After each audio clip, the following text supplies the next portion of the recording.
Today, Keir Starmer will head off to the most important NATO summit in a generation.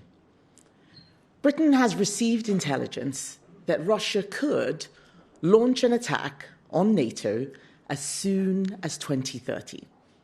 This could put us in direct conflict with the world's biggest nuclear state. We could not be facing a more serious situation, and our politics should be reflecting the gravity of this moment. Every single party in Westminster should be talking about our national security. Instead, we have the opposite. Just at a time when Britain needs focus, Westminster has never been more distracted.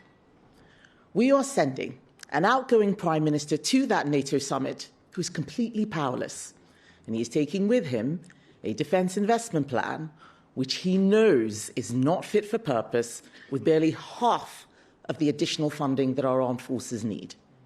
So little that the former Defence Secretary quit the government because he believed the plans would put British troops in danger. Are we really supposed to pretend that didn't happen? I bet you haven't forgotten, have you? No. And then it transpired that the small amount of money that had been announced wasn't even funded.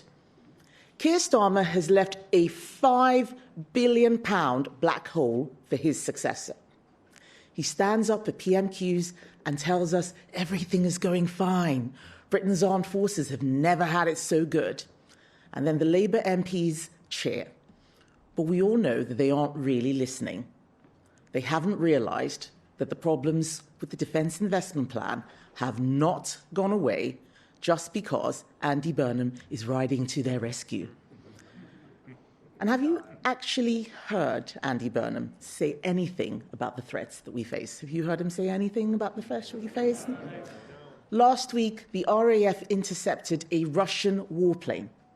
It was dropping sonar devices right next to a British aircraft carrier. What did Andy Burnham say? Nothing. Our undersea cables are already under constant attack. The next Russian assault on them could knock out the internet across the United Kingdom. What has Andy Burnham said about that? Nothing. Said nothing.